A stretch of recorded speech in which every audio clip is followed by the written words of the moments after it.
So, hello everyone, this is Ash Gupta and you're watching Maths Magnus। तो बहुत बहुत स्वागत है आप सभी का एक बार और मेरे चैनल, आपके चैनल मैथ्स मैग्नस में। और जी हाँ, मैं हूँ आपका मैथ्स मैग्नस। तो बहुत बहुत स्वागत है एक बार और चलिए जल्दी से कुछ बातें मैं अपने बारे में बता दूं, क्योंकि आज की जो वीडियो है वो शायद एमबीए के इतिहास में शायद नहीं बनी है। ठीक है, और मैं कुछ अलग करना चाहता हूँ, कुछ अलग आपको बताना चाहता हूँ, कोई अलग चीज जो है मैं आपको जो है प्रोवाइड करना चाहता हूँ इस वीडियो के थ्रू। तो चलिए बिना समय गवाए मैं सीधे वीडियो पर आऊंगा। ठीक है, तो पहले कुछ बातें, जैसा कि मैंने बोला, तो मेरा नाम है आयुष गुप्ता और मैंने एनआईटी कैलीकट से ग्रेजुएशन कंप्लीट किया था। जेई मेन में 97.95 परसेंटाइल स्कोर किया था। कैट 2023 के डीएलआर सेक्शन में 99.71 परसेंटाइल। एंड टीचिंग एक्सपीरियंस मेरा 3 साल का ऑलमोस्ट हो गया है। तो ये था मेरे बारे में। बाकी ये चैनल आप जानते हैं किस बारे में है। अभी इस पे स्नैप से रिलेटेड बहुत सारी चीजें आ रही हैं, तो जाके चेकआउट जरूर करिएगा। एंड मैंने क्वेश्चंस भी डिस्कस किए हैं जो अभी तक 6 दिसंबर और 14 दिसंबर को हुआ है। तो अगर आप 20 दिसंबर को स्नैप देने जा रहे हो थर्ड वाले टेस्ट में, स्नैप टेस्ट 3, तो जरूर देख के जाना यार। बाकी इस पे आपको एमबीए से रिलेटेड और बाकी सारे एग्जाम से, ओमेट से रिलेटेड चीजें मिलेंगी। जैट पे भी अभी कुछ लेक्चर्स आएंगे। तो चलिए टेलीग्राम पे आ जाना यार। बाकी अब वीडियो को स्टार्ट करते हैं। तो देखिए, ये वीडियो जो है आप उससे तो समझ गए होंगे मैं क्या करने वाला हूँ। मैं जितने भी कैट के स्कोर कैलकुलेटर्स हैं, ठीक है, जितने भी जो मतलब जो टॉप कोचिंग्स के हैं, उसको आज कंपेयर करूंगा। एंड सबसे पहली चीज जो मैं डिस्क्लेमर एक तरीके से आपको देना चाहता हूँ वो ये है कि ये सिर्फ और सिर्फ मेरा एक काइंड ऑफ आप समझ के चलो कैलकुलेशन है, एक मेरा आप समझ लो ओपिनियन है जो मैं इस पे देने वाला हूँ। तो इसके थ्रू पहली बात तो मैं, ये कोई स्पॉन्सर्ड वीडियो नहीं है, तो मैं किसी के लिए अच्छा या किसी के लिए बुरा नहीं बोलने वाला हूँ। ठीक है, और अगर मैं कुछ अच्छा या बुरा बोलता भी हूँ तो मैं चाहता हूँ कि आप प्लीज उन्हें जाके हेट ना दे। वैसे मैं उनके सामने बहुत छोटा हूँ तो हेट उल्टा मुझे ही मिल सकती है। तो मैं ये बस नहीं चाहता कि आप उन्हें जाके कुछ बोलें और कल को हो सकता है सही हो जाए उनका कैट स्कोर कैलकुलेटर, या फिर मेरी बातें सही हो जाए, तो भी आप एक दूसरे को हेट ना दे। सिर्फ और सिर्फ एक मतलब एक काइंड ऑफ ज्ञान भरी बातें, जितना भी मेरा 2-3 साल का एक्सपीरियंस है इस इंडस्ट्री में, जितना मैं इसको समझ पाया हूँ और जितना इस साल का पेपर समझ पाया हूँ जो कि मैंने खुद भी दिया इस साल आप लोगों के साथ, तो उसके अकॉर्डिंग जो भी मुझे लगता है मैं यहाँ पर आपको बताऊंगा एंड विद फैक्ट्स बताऊंगा। ऐसा नहीं है कि कुछ भी बोलकर चला जाऊंगा। ठीक है, तो चलिए यार वीडियो को स्टार्ट करते हैं। तो सबसे पहले देखिएगा कि हम लोग आज पैमाना किसको बना रहे हैं, रेफरेंस पॉइंट क्या है। ठीक है, तो यहाँ पर जो है मैंने जो जो कोचिंग्स लिए हैं वो यहाँ पर आपको दिख जाएंगे।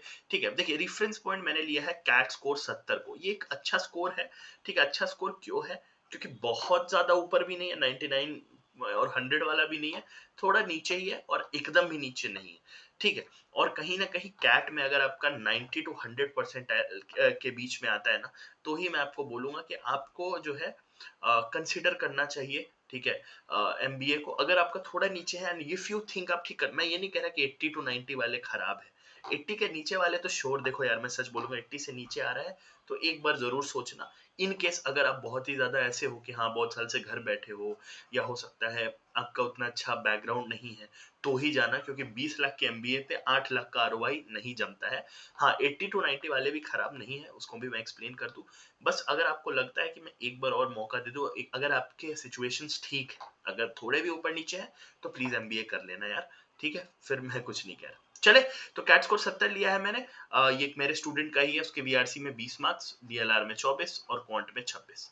ठीक है, तो इसको अपन रेफरेंस पॉइंट ले लेंगे। एग्जैक्ट मार्क्स थे तो मैंने इसी स्टूडेंट का चूज किया और स्लॉट 2 लिया है। अब देखो, स्लॉट 2 लेने के काफी सारे रीजंस हैं। देखो, स्लॉट 2 लेने का पहला रीजन तो यही है कि ये वाला जो स्लॉट है वो सारे कोचिंग ने एकदम बीच में बताया। किसी ने स्लॉट 1 को टफ तो किसी ने स्लॉट 3 को टफ, बट स्लॉट 2 को ऐसे बीच में बोला है, ना इजीएस्ट ना मोस्ट डिफिकल्ट, बीच में। तो स्लॉट 1 स्लॉट 2 स्लॉट 3, या स्लॉट 3 स्लॉट 2 स्लॉट 1, यही ऑर्डर आपको दिखेगा हर कोचिंग के एनालिसिस वीडियोस में या वेबसाइट पे। ठीक है, और दूसरा रीजन ये है कि मैंने भी ये वाला स्लॉट दिया है, तो मैं इस स्लॉट को बहुत नजदीक से जानता हूं। लेकिन अगेन बहुत ज्यादा चेंजेस नहीं आता है, आपको भी पता है नॉर्मलाइजेशन जो होता है। अगर नॉर्मलाइजेशन होता है तो भाई साहब को पता है +2 +3 या -1 -2 -3 या +1, ऐसा टाइप का नॉर्मलाइजेशन होता है। तो ये तो कोई बहुत बड़ी चीज नहीं हो गई, है ना। तो ये रीजन हो गया, ये हमारा रेफरेंस पॉइंट हो गया। ठीक है, चलिए पहली कोचिंग, तो पहली कोचिंग यहाँ पर आपके स्क्रीन के ऊपर है। तो देखिए मैंने IMS का कैलकुलेटर खोला और उसमें ऑब्वियसली रिस्पॉन्स शीट डाली, तो उसने मुझे स्केल स्कोर दिया 68.40 का। ठीक है, जो कि ठीक है, बहुत ज़्यादा कम नहीं है, मुझे सही लगा। अगर आप स्लॉट 2 को मिडल कह रहे हो, moderate to difficult slot strength आप कह रहे हो कि मॉडरेट टू डिफिकल्ट है, उसके बाद अगर आप कह रहे हो कि ठीक है, हम 1 डेढ़ नंबर कम कर रहे हैं, मुझे मंज़ूर है। मुझे मंजूर है, चलेगा, मुझे कोई प्रॉब्लम नहीं है। प्रेडिक्टेड परसेंटाइल इन्होंने 97.14 की दिखाई है, which is kind of a good. ठीक है, बट प्रॉब्लम क्या है? देखो, डेटा स्ट्रेंथ मेरे को IMS पे ऐसा कुछ मिला नहीं।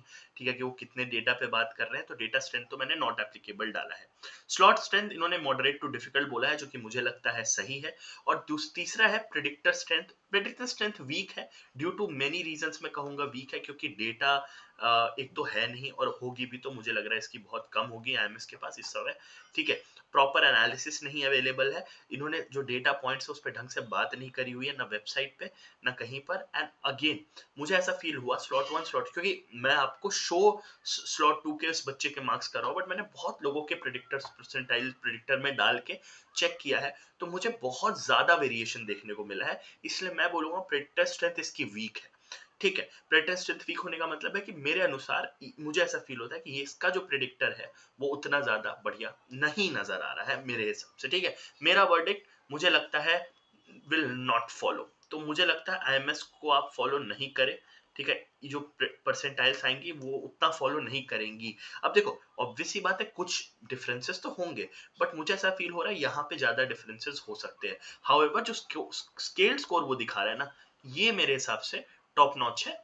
ये मेरे हिसाब से टॉप नॉच है, ये बढ़िया चीज इन्होंने दिखाई है। क्योंकि अभी मैं कुछ कोचिंग की बात करूंगा जिन्होंने बहुत कम कर दिया, और मुझे पता है आप किसके लिए वेट कर रहे होगे, और मैंने उसी ऑर्डर में वीडियो बनाई है जो मुझे फील हो रहा है। मतलब ऑर्डर तो नहीं बोलूंगा, बट मैं लास्ट में उन्हीं को रखा हूं जो मुझे लगता है कि काफी सही तरीके से एनालाइज कर रहे हैं डेटा को। तो मेरा वर्डिक्ट है नॉट फॉलो दिस कैलकुलेटर। चलिए, दूसरा, कैट किंग। अब कैट किंग का एक अच्छी बात मेरे को ये लगी कि कैट किंग ने बताया है कि भाई इतने रिजल्ट्स अपलोड हो चुके हैं।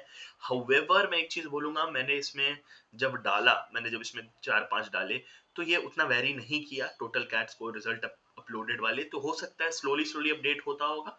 ठीक है, I feel these are correct numbers. ठीक है, दूसरा, प्रेडिक्टेड परसेंटाइल। अब इन्होंने रेंज दी हुई है, आप वेबसाइट पे जब डालोगे तो इन्होंने ये रेंज दी थी 95.5 से 97 की, विच आई अगेन फील कि ये रेंज है।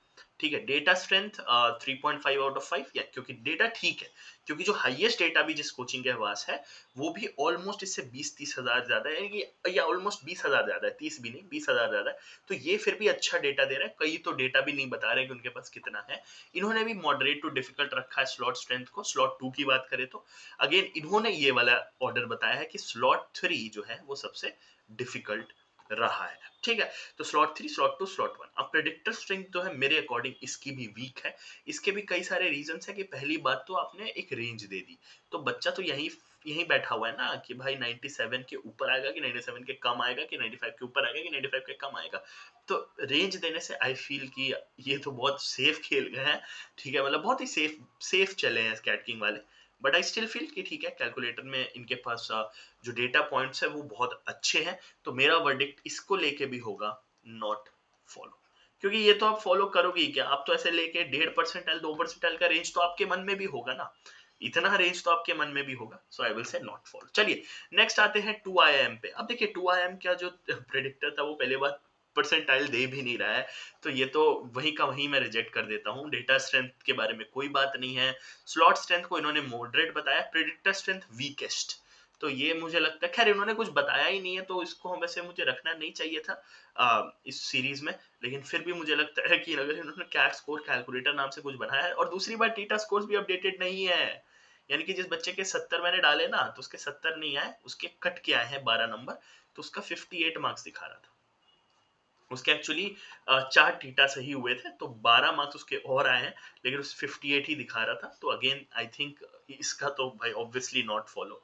मतलब क्या ही बोलूं, वर्डिक्ट ही इसका खत्म है। इसको तो भाई कोई फॉलो करे ही ना, बस अपना स्कोर्स कैलकुलेट कर ले, वो भी विदाउट थीटा। तो ठीक है, वैसे ये डिजर्व नहीं करता था इस सीरीज में।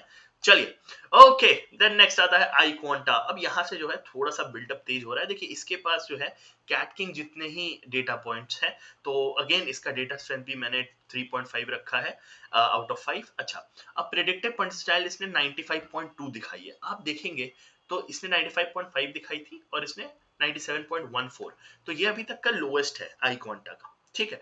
अच्छा, दूसरी बात क्या है, इसने स्लॉट स्ट्रेंथ में स्लॉट 1 को सबसे डिफिकल्ट बोला है, ठीक है। अगर आप इनकी वेबसाइट पे जाएंगे तो आपको ऑलमोस्ट स्लॉट 1 सबसे ज्यादा डिफिकल्ट देखते हुए मिलेगा। अगेन प्रेडिक्टर स्ट्रेंथ वीक इसीलिए है क्योंकि डेटा पॉइंट्स कम है कंपेयर टू जो इसके बाद एक कोचिंग की मैं बात करूंगा। एंड दूसरी चीज क्या है कि भाई यहाँ पर इन्होंने जो प्रेडिक्टर परसेंटाइल दिया, आई फील काफी कम दी है। जितना इस साल का डिफिकल्टी रहा है, जितना इस साल के बच्चों के रिव्यूज रहे हैं, उसके according 95.2 I feel is a lesser percentile at 70 marks, ठीक है। एंड अगेन स्लॉट स्ट्रेंथ इनके अकॉर्डिंग मॉडरेट था, जो कि ये तो सही है, but my verdict will be not follow, ठीक है। ये बहुत ही ज्यादा एआई ड्रिवन बताते हैं, बट आई थिंक हर चीज जो एआई से आ रही हो वो उतनी ज्यादा अच्छी भी नहीं होती है। चलिए नेक्स्ट बात करते हैं। मुझे पता है क्रैक्यू का बहुत लोग वेट कर रहे थे, है ना। तो पहली बात तो स्केल स्कोर, भाई साहब स्केल स्कोर इन्होंने तो सीधा -3 करा है। इससे पहले अगर आप स्केल स्कोर देखें तो शायद हमने कहीं सिर्फ आईएमएस ने दिया था स्केल स्कोर, और कोई दे भी नहीं रहा है।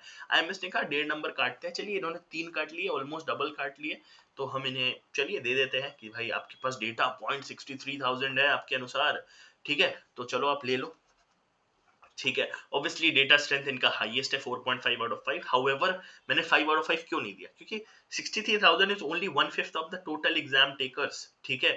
तो ये एक चीज है। अच्छा, दूसरा बात, स्लॉट स्ट्रेंथ इन्होंने मॉडरेट टू डिफिकल्ट बताया है। अब मैं एक चीज आपको बताऊंगा, मैंने इनका प्रेडिक्टर स्ट्रेंथ मीडियम रखा है। मीडियम इसलिए रखा है, पहली बात तो सबसे लोएस्ट परसेंटाइल बता रहे हैं पूरे कैट कम्युनिटी में, पूरे एमबीए कम्युनिटी में लोएस्ट प्रेडिक्टेड परसेंटाइल यही लोग बता रहे हैं।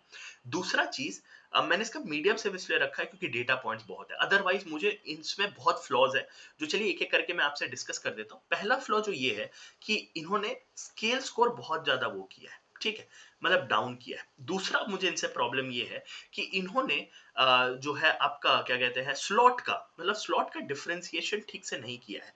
अब मैं अगर आपसे एक बात कहूं तो इन्होंने अपनी वेबसाइट पर कुछ ऐसा सा सिस्टम सजाया हुआ है, ठीक है। जबकि अगर आप एनालिसिस देखोगे इनके फाउंडर्स का, तो वहां पर उन्होंने कुछ और बात बोली है। मैं नाम नहीं लूंगा, ऑलरेडी कोचिंग का नाम ले लिया, फाउंडर्स जानते ही हो।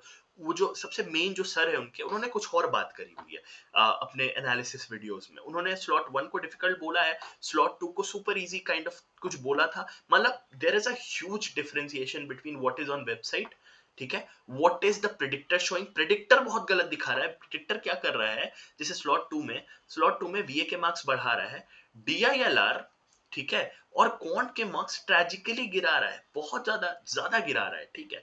तो यहां पर मुझे ऐसा फील हो रहा है कि स्लॉट 2 को प्रेडिक्टर इजी बता रहा है कंपेयर टू बाकी सारे, क्योंकि मैंने रख के देखा है, आप जो स्लॉट 2 वाले हैं दैट काइंड ऑफ मुझसे रिलेट करोगे, तो स्लॉट 2 को काफी इजी बता रहा है, ठीक है। एंड प्रेडिक्टर स्ट्रेंथ जो है इसकी मैंने मीडियम सिर्फ और सिर्फ डेटा पॉइंट्स के कारण मुझे रखनी पड़ी। अगेन स्केल स्कोर बहुत कम, पहला डिमेरिट। स्लॉट डिफरेंशिएशन क्लियर नहीं है, वेबसाइट पे कुछ और है, प्रेडिक्टर कुछ और निकाल के दे रहा है, और फाउंडर कुछ और बात बता रहे हैं। मेरा वर्डिक्ट है श्योरली नॉट फॉलो।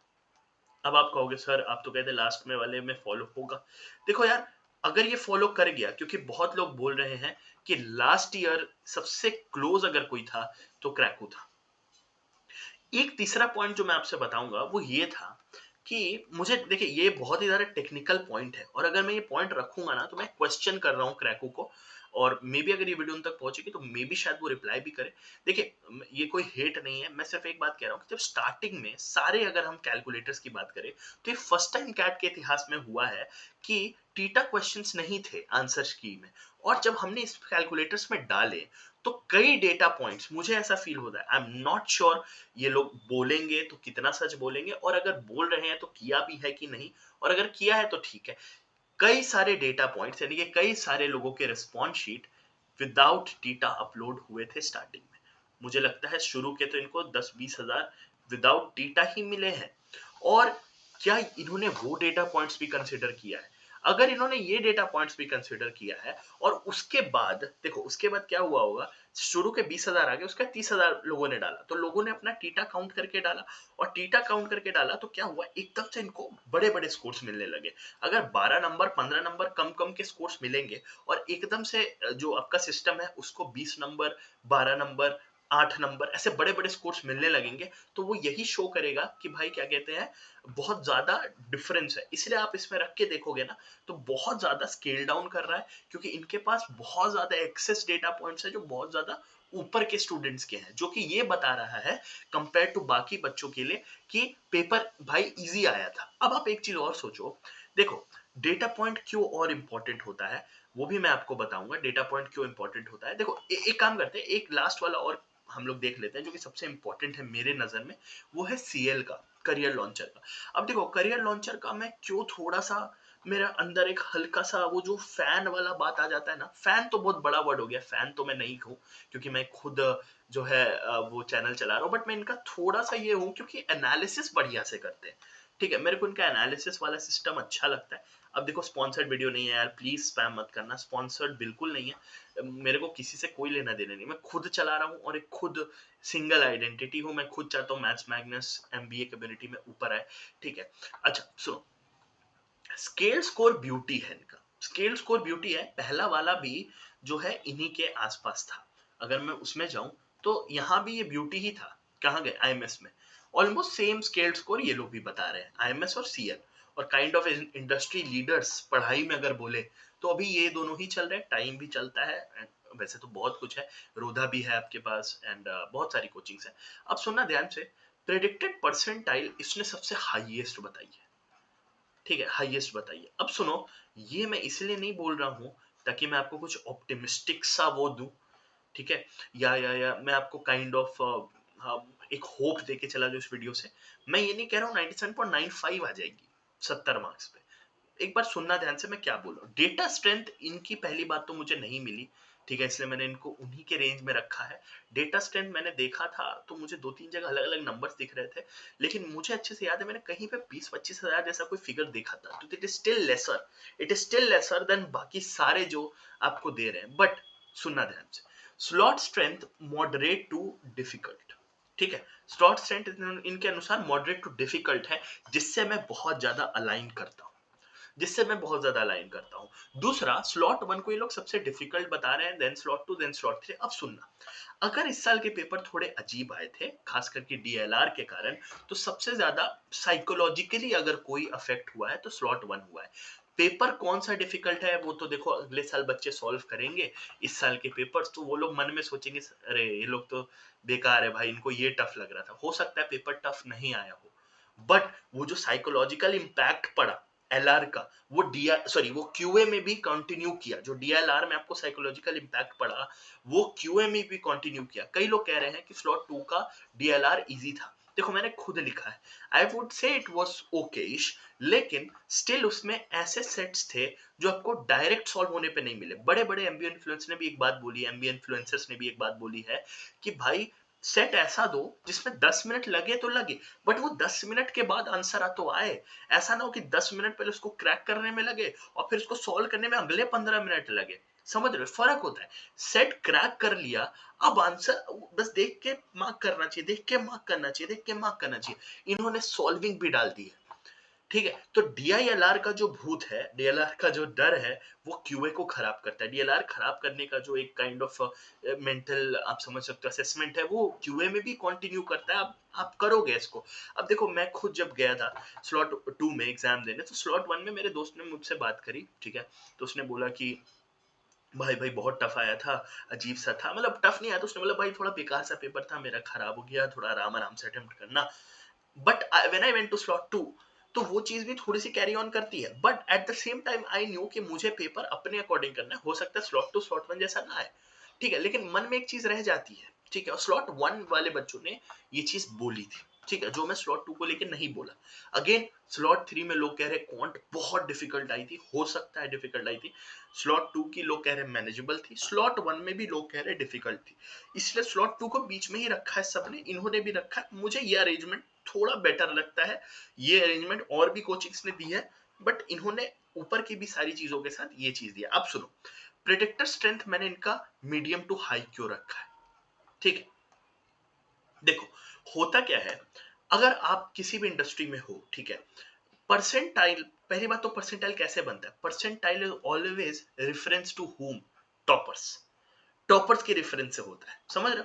अब एक बात सोचो, ये जो 40,000, 60,000, 80,000 डेटा पॉइंट्स है, ये कितने भी हो, 60,000 हाईएस्ट जो था वो भी 1/5 है। चलो मान लेते हैं 2.5 लाख बच्चों ने पेपर दिया, तो 1/4 है, ठीक है, 1/4 बच्चों का ही डेटा है वो।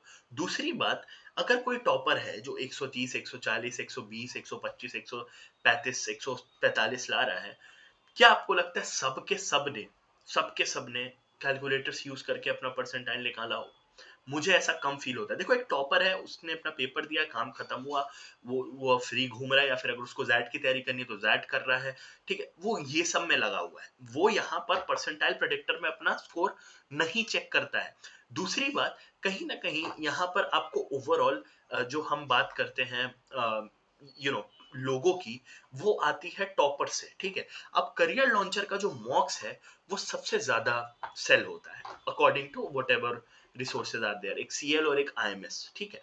तो अब यहाँ पर देखो जो मॉक्स है, अब आपने मॉक दिया, ठीक है, आप सीएल के इंटरफेस से प्रॉपर्ली अलाइंड हो, आप सीएल में लॉग्ड इन हो, तो आपका पहला दिमाग ये बोलता है कि भाई सीएल में तो चेक करना ही करना है। तो एज अ गुड स्टूडेंट भी, गुड स्टूडेंट मैं किसको कह रहा हूँ? जो 60 नंबर के ऊपर ला रहा है या 55 नंबर के ऊपर ला रहा है, which has a chances of some good IIMs, IITs और वैसे वाले, तो 50-55 के ऊपर नंबर ला रहा है, तो वो सारे बच्चों ने कैलकुलेटर से चेक किया है, और वहीं से कहीं ना कहीं सारा का सारा खेल जो है निकल कर आता है।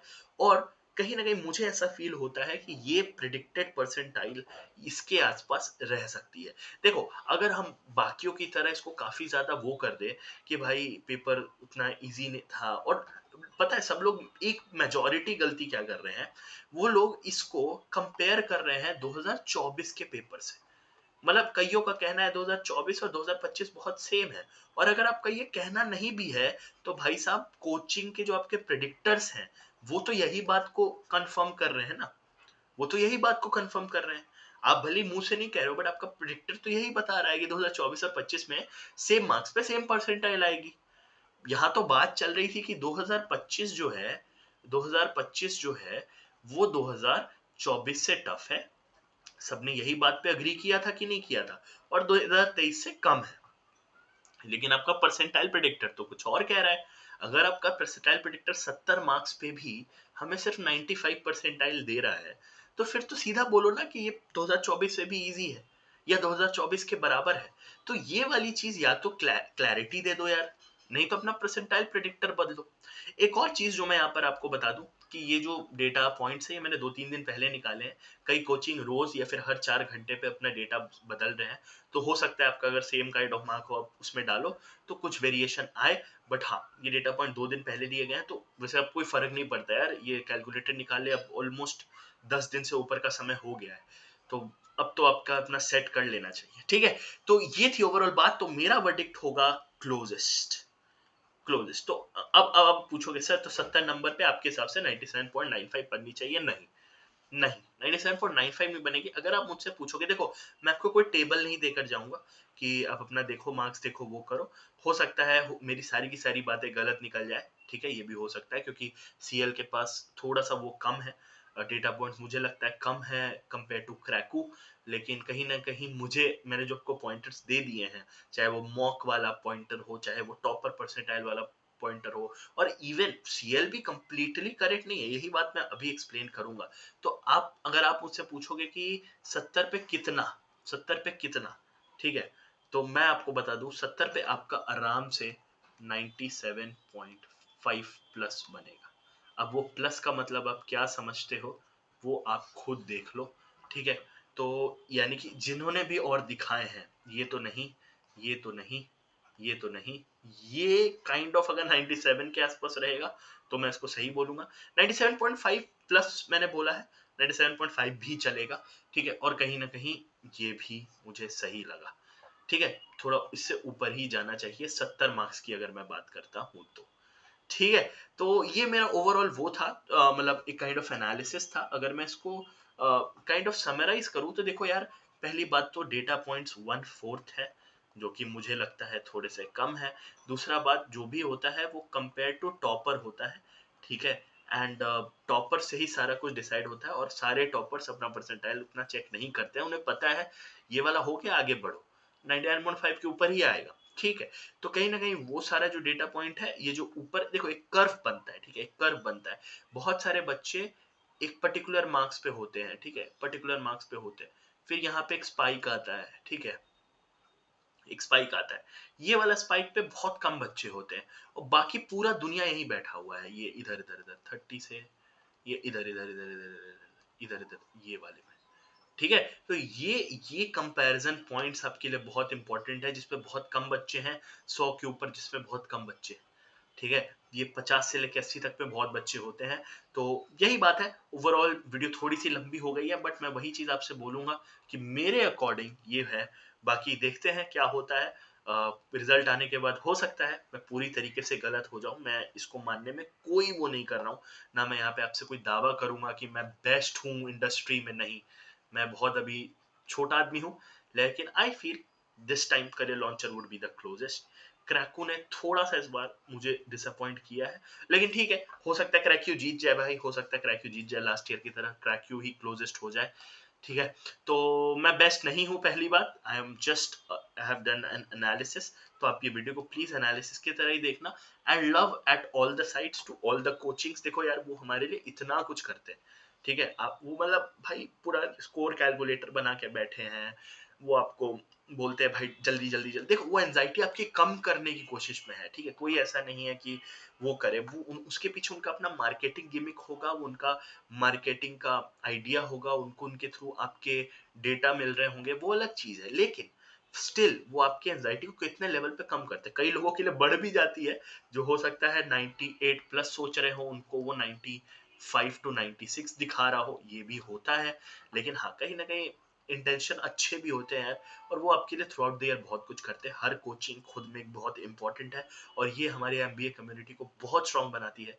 तो आई होप आपको वीडियो अच्छी लगी होगी यार। तो प्लीज टेलीग्राम पे आ जाना, और अपने व्यूज जरूर शेयर करना यार कमेंट सेक्शन में, क्योंकि मैं जानना चाहता हूँ कि आपको कैसा लगा। And again, no hate on both the sides, nor at my side, nor at my side, nor on their side, ठीक है। Neither on my side nor on their side, ठीक है। वीआरसी थोड़ी वीक है मेरी, ठीक है। तो बनते हैं कौन नई वीडियो में कौन नए टॉपिक के साथ। बाकी आपको पता है क्या कर सकते हो, कैसे आप इस चैनल को प्यार दे सकते हो। Thank you so much everybody. I see you all in the next one. Comment करके जरूर बताना कि आपको वीडियो में क्या इंपॉर्टेंट लगा, ठीक है। मिलते हैं कौन नई वीडियो में कौन नए टॉपिक के साथ। Till then take care, bye.